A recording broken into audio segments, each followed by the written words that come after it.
ਤੁਹਾਡਾ time. Sada time. Our time.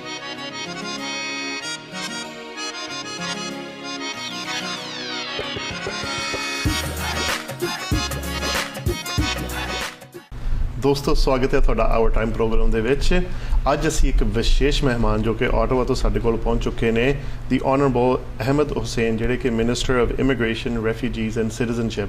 ਉਹ ਸਾਡੇ ਸਟੂਡੀਓ ਪਹੁੰਚ ਚੁੱਕੇ ਆ। ਸਾਨੂੰ ਪਤਾ ਤੁਹਾਡੀਆਂ ਕਾਫੀ ਕਾਲਾਂ ਆਉਂਦੀਆਂ ਰਹਿੰਦੀਆਂ ਜਦੋਂ ਅਸੀਂ ਮਿਲਦੇ ਵੀ ਕਿਤੇ, ਤੁਸੀਂ ਕਾਫੀ ਜਿਹੜੇ ਕੈਨੇਡਾ ਦੇ ਇਮੀਗ੍ਰੇਸ਼ਨ ਰਿਲੇਟਡ ਇਸ਼ੂਜ਼ ਆ ਉਹਨਾਂ ਦੇ ਬਾਰੇ ਤੁਹਾਡੇ ਸਵਾਲ ਹੁੰਦੇ ਆ, ਅਤੇ ਹਮੇਸ਼ਾ ਹੀ ਹੁੰਦੀ ਆ ਵੀ ਇਹਨਾਂ ਦੇ ਸਾਨੂੰ ਜਵਾਬ ਚਾਹੀਦੇ ਆ, ਜਾਂ ਜਦੋਂ ਵੀ ਕੋਈ ਪੋਲੀਟੀਸ਼ੀਅਨ ਆਉਂਦਾ ਹੈ ਉਹਨਾਂ ਨੂੰ ਪੁੱਛੋ।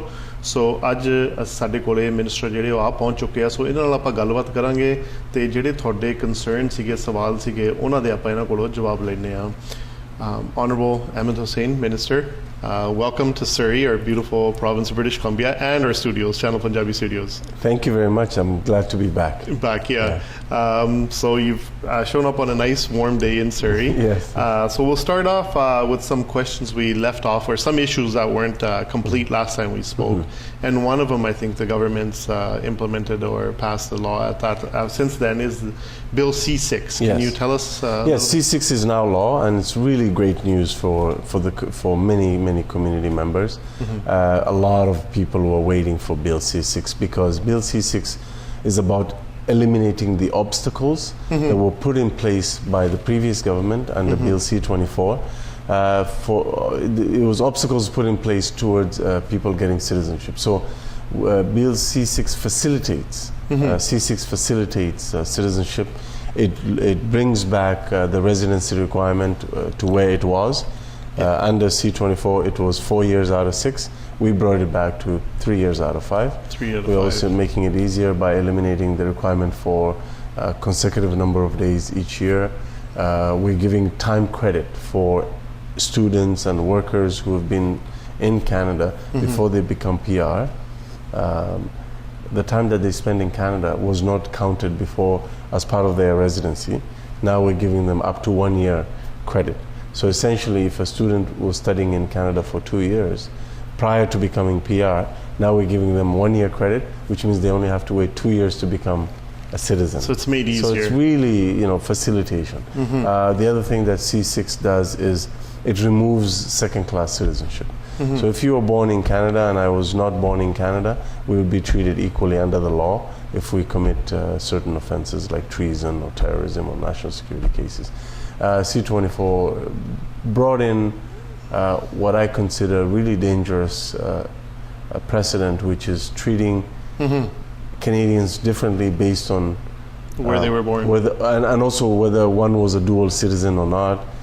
We got rid of that. A Canadian is a Canadian is a Canadian, and whether you're born in Canada or not, or if you're a dual citizen or not, the law is the law, and a Canadian will be dealt with by the Canadian criminal justice system if they commit those offenses. So there's no revoking. I think that's the fear that was instilled back then. Well, the only grounds for revocation of citizenship that we used to have and we still have is if you obtain citizenship through fraud.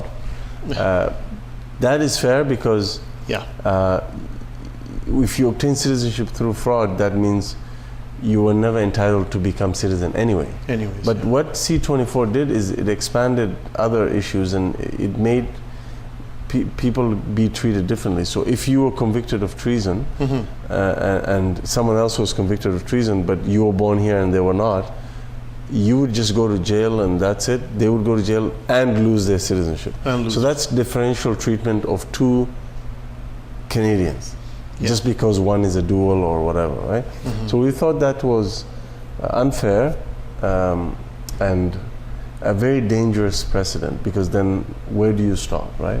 And so we said we will get rid of that and treat all Canadians the same. I think one of the bigger issues for our community was the language test exemption.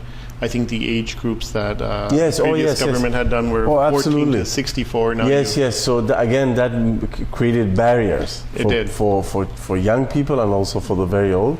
And again, so we brought it back to the previous system, which was working fine. So now under C6, it's 18 to 54. Yeah, especially in our community, the elderly that had come that were over 50, they got stuck in that thing where they couldn't obtain That's right. So those people were stuck in that. Others were stuck because now they had to wait an extra year. They couldn't get the consecutive days. There's also, C6 also eliminates a really important point. Something that we that was of great concern to communities.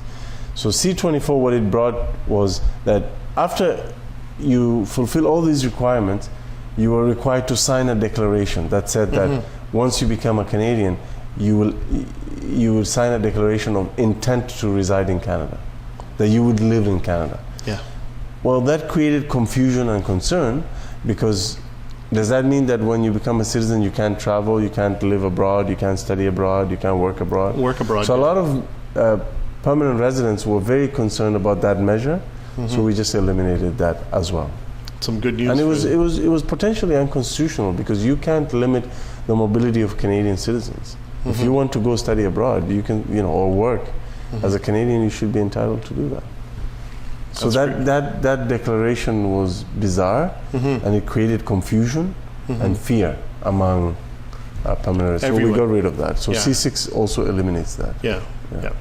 Now, another big issue, obviously for the Punjabi, the Sikh community, is always the family reunification and the spousal sponsorships. Yes. So last time we spoke, I know you guys had a huge backlog that you had get rid of. Yeah, we got rid of that backlog. So I think this is the first thing that we attacked and really made progress on as soon as we got into government.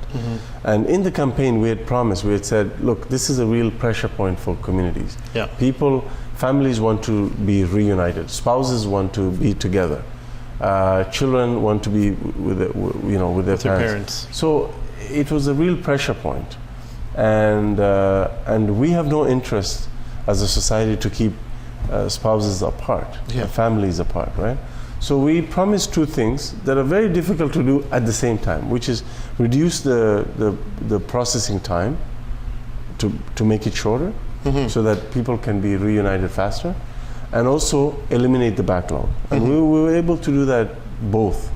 So now, under our government, 20,000 spousal cases were cleared from the backlog. That means 20,000 families are reunited because of our government. And the second thing we've done is we've brought down the processing time for the vast majority of the cases under spousal to 12 months. To 12 months. Or sometimes even less. Is that just spousal or family reunification? Well, the family class, so spousal and children together. It's all in there? Yeah. Okay. Parents and grandparents, that's a different program. Under that program, we inherited a system that was unfair and also small in number. So our promise was to make it more fair and to double the number, and we've done both. Now, another issue that relates to that is the delays, I guess, sometimes at the Chandigarh office in Punjab or in India. That's okay. So my predecessor, the Honorable John McCallum, was engaged by the community about Chandigarh, and he really did a lot of heavy lifting on Chandigarh, and the approval rates actually went up. He worked with the office there and the community, and there was a lot of work that was done. And there was a strategic plan that he put in place, and the approval rates went up from 40%, which was very low, compared to the average that we have in other visa offices. What is the average? Well, the overall global average, you'll be surprised to know, again, very good news, is we approve over 80, something between mid to high 88, 85, 88% of visa applications are approved. That's high. So the rejection rate is actually very low. It's between 12 to 15%. But you don't hear that. Yeah, you don't. You usually hear about the ones who are rejected. So, and that's fair, because that's the perspective that you get, right? So, for example, members of parliament, including myself, my office, as a member of parliament and other members of parliament, the people who come to them to complain are the ones whose relatives or friends got rejected. When people are approved, they won't go to the MP. So as an MP or the staff of the MP, what do you always hear about? The rejection. Right? So you think that you end up believing that we all reject everybody, but that's not the case. In fact, we have very high approval rates globally. Now, in certain countries and certain regions, the averages can be lower. But I think, particularly in Chandigarh, it was very low, lower than a lot of missions. And the community engaged Minister McCallum. He did a lot of work, and the approval rate went up. There was a lot of education and outreach and a lot of work, right? A lot of work. And I believe that the approval rate went from 40% to high 60s. Oh, okay. So there was a big jump, like almost 20-something% jump. So, and I credit that with former Minister McCallum. He really did. And so I was able to maintain that work. But look, we're always vigilant. We're always ready to act. And I engage different communities in making sure that Canadians are served well. And on that note, if you look at Prime Minister Justin Trudeau's mandate letter to me, in there you'll see, and it's public, you can look at it, there's a piece around client service. Client service is very important to us. What does client service mean? It means reducing processing times, but also making sure that when you engage the immigration system, that you don't get frustrated, that you get the answers that you need, that the forms are easy to fill, that the website is easy to navigate, that the 1-800 number is easy to get answers from, and those kinds of things. So it's a work in progress. We're not completely there yet, but we've done a lot already. So for example, under the new family class pilot program, the inland sponsorship, if you consent to that, once you make the application and we get it, we send you a text message to say we got it. Because some of the frustration isn't so much the waiting, but people send the application and then they wonder, did they get it, did they not, what happened, you know? So, so that response is very important, and we're working on those kinds of innovation mechanisms. And for the first time, we have, in Canadian immigration history, we have in the ministry a department, a section for client service, and a Director General of Client Service. So that tells you that this is really a priority for the government, and personally, I really want to improve client service. I can tell you personally, I suffered immigration limbo for 6 years. I was under a backlog in the 90s. So I know exactly what people go through when the immigration system is backlogged. And we can't have that. We have to do better, and we must do better, and we are doing better. And by the way, the lessons we got from eliminating the backlog for the spousal, we are applying those lessons to eliminate other backlogs in the caregiver program, in the private sponsorship of refugee program. There's different backlogs in the system, but we're working on them. We have a plan, and you know, very soon you'll see a lot of those things moving forward. But the spousal program is working very well. Now, Minister, there's, especially in the Punjabi community, a community that, much like the Somalian community, that's built based on a lot of refugees that came in from their countries in a time of conflict or whatever it was, so they fled. But now, when we're out in the community, we're doing live events, we're out, or people coming to our studio, and they have these, I'd say, misconceptions, but I mean, you can shed more light on them, is the whole Syrian refugee initiative that Canada has taken on. I know it's almost a couple years old now that it's not something that's come up, but I feel somehow, some way, the conversation or the chatter now has started, and there's some misconceptions of how many refugees through the Syrian program come. So some of my questions, I mean, you know, I was surprised to read today when I read that in BC we've only accepted 2,500, which is nothing. You know, I'd like more, but I mean, what are some of the numbers federally? So first of all, let's get one thing straight. Canada this year is expected to land 300,000 people. Out of that, yes, total. Out of that, 172,000 are economic. The people who are coming, we've selected those people to come and fill our labor market needs and our skills needs under the provincial nominee program, the express entry program, the startup visa. So more than 50%. More than that, Well. Secondly, a big chunk is also family, parents, grandparents, all that, right? The remainder, the refugee program, the refugees we bring, either through private or government, for this year, and it's high, is only 25,000. It's nothing. And that's not Syrians, that's everybody. That's everybody. That's everybody. It's Eritreans, it's Sudanese, it's Congolese, it's Syrians, Iraqis, Jordan, like any Turks, whoever we select, either privately or through the government assisted. So, 2016 was a special year, and the focus was on Syria. But even in that year, we were able to bring other refugees. Mm-hmm. But can I say something? Refugees, they integrate into our country, they give back, they work hard, they're hungry, and they make the same contributions as other newcomers over the long term. Maybe initially they have some difficulty in terms of the pace of integration.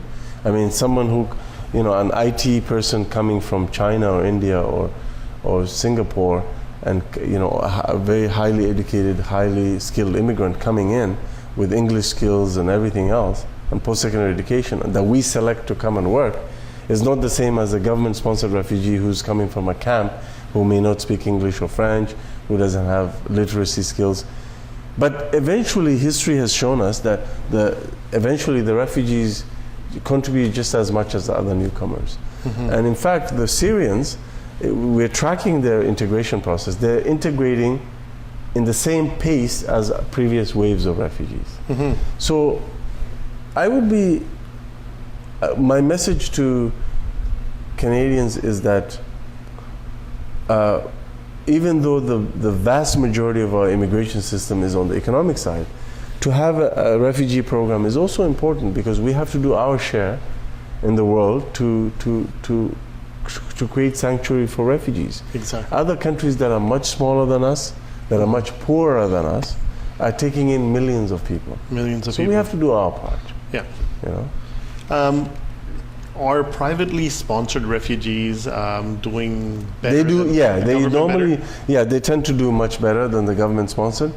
Part of it is because of that community support and that intense sort of wraparound embrace by the sponsors. Mm-hmm. But part of it is also because government sponsored refugees tend to be more vulnerable than the private folks. So, mm-hmm. but eventually they converge. Yeah, the pace is higher in the private, but eventually they converge. Judging from our community, when the most refugees came from the mid-'80s to the mid-'90s, all of them are successful, and most of them own small businesses. But isn't that ironic? So then why are people treating the Syrians any different? It's the same sort of vulnerability. People come, they have vulnerable issues, some of them, but they adapt and they quickly become contributing members of our society. Exactly. That's where the irony was that there's a few communities I know that have risen from these programs where refugees came, and now they're prosperous. Yes. But yet this chatter is out there, and it's like, no. No, but look, people can engage in debates. We can have differences in terms of opinions about immigration. All I'm saying is, let's have those opinions based on facts. Mm-hmm. Like you said, BC has taken in 2,500. Yeah. I would assume or guess that the folks you heard from would be shocked by that number. Everyone would. They would probably think it's much higher, right? Yeah. I think they don't. Sometimes they see newcomers, but they don't realize that they've come through different classes of immigration. They're not necessarily. So just to give you an idea, the number we're committed to this year is 25,000 refugees, either private or government, right? Just to put it into context, Express Entry Program alone, which is an economic immigration program, the point system. Point system, yeah. We expect 80,000 people to come through that, just that program alone. There's other programs, the provincial refugees. Nominee program, let alone that. Yeah. There's the startup visa, there's the Atlantic program, that but just on Express Entry, and it's going to grow even. Mm-hmm. I think it may even be higher than 80,000. So. What is the government? How is the government evaluating the success of this program?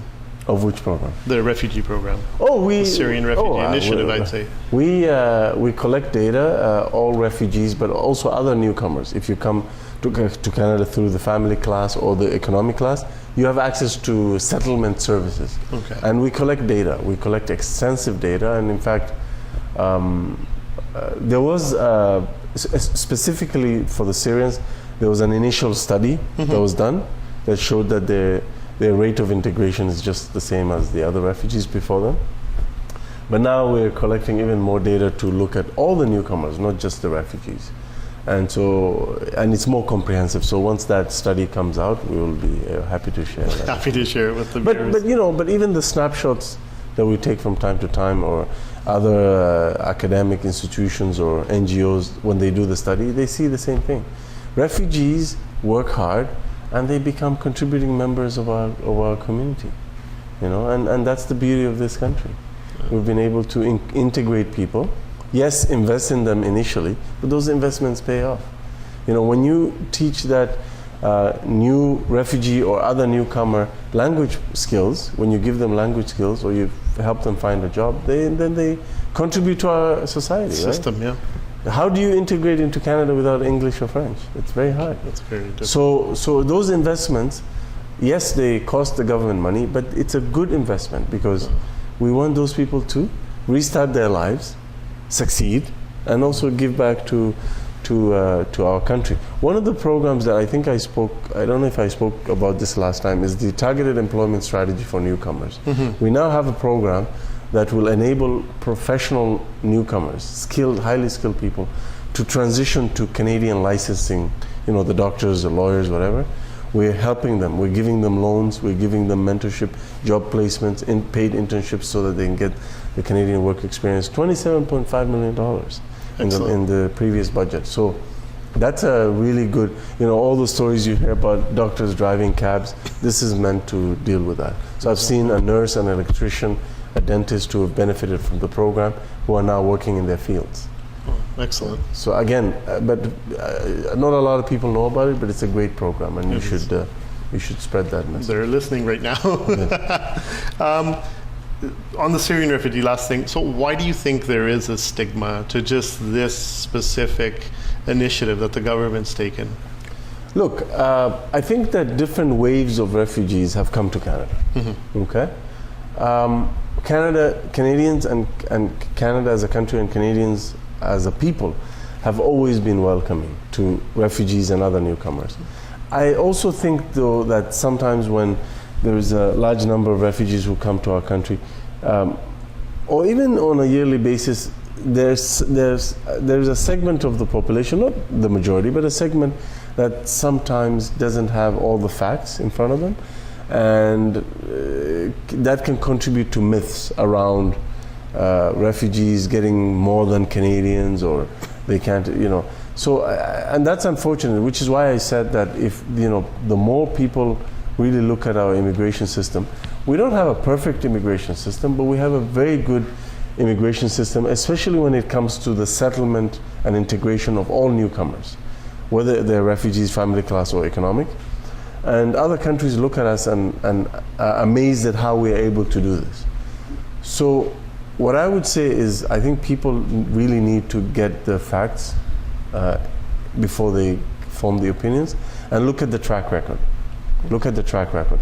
People said that it was hard to bring the Syrian refugees because it would be difficult to do the security. Well, we were able to do very rigorous security, not downgrade the security at all, keep it at a high standard, and still be generous at the same time.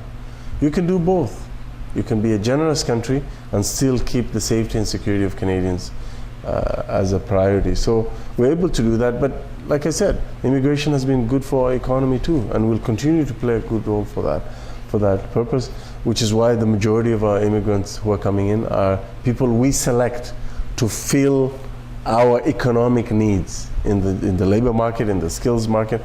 You'll be amazed at the number of employers in this country who want more and more immigrants. Exactly. Yeah, they want more. Even though we're bringing more this year, they want more. They want higher and higher and higher. Yeah, especially in BC, where our labor industry. No, every province. I haven't been to every province in Canada as immigration minister, but close enough. I've been to so many, and I hear this all the time. Same issues. Yeah. Mr. Hussain, we always run out of time, and again, we've run out of time. It was a pleasure having you in our studio. Thank you. Again, when you're back in beautiful British Columbia, I always stop by.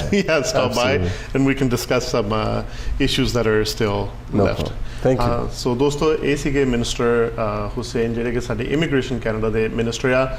ਇਹਨਾਂ ਨਾਲ ਜਿਹੜੀ ਗੱਲਬਾਤ ਕੀਤੀ ਆ, ਉਮੀਦ ਹੈ ਤੁਹਾਨੂੰ ਉਹਦੇ ਵਿੱਚੋਂ ਸਿੱਖਣ ਨੂੰ ਕੁਝ ਮਿਲਿਆ ਹੋਵੇਗਾ ਅਤੇ ਜੋ ਤੁਹਾਡੇ ਸਵਾਲ ਸੀਗੇ ਉਹਨਾਂ ਦੇ ਤੁਹਾਨੂੰ ਜਵਾਬ ਮਿਲੇ ਹੋਣਗੇ। ਆਪਾਂ ਮਿਲਦੇ ਹਾਂ ਫਿਰ ਇਸੇ ਚੈਨਲ 'ਤੇ ਕੱਲ੍ਹ ਨੂੰ ਇਸੇ ਟਾਈਮ ਇੱਕ ਹੋਰ ਆਵਰ ਟਾਈਮ ਪ੍ਰੋਗਰਾਮ ਦੇ ਵਿੱਚ। ਮੇਰੇ ਵੱਲੋਂ ਤੁਹਾਨੂੰ ਪਿਆਰ ਭਰੀ ਸਤਿਕਾਰ ਭਰੀ ਸਤਿ ਸ਼੍ਰੀ ਅਕਾਲ।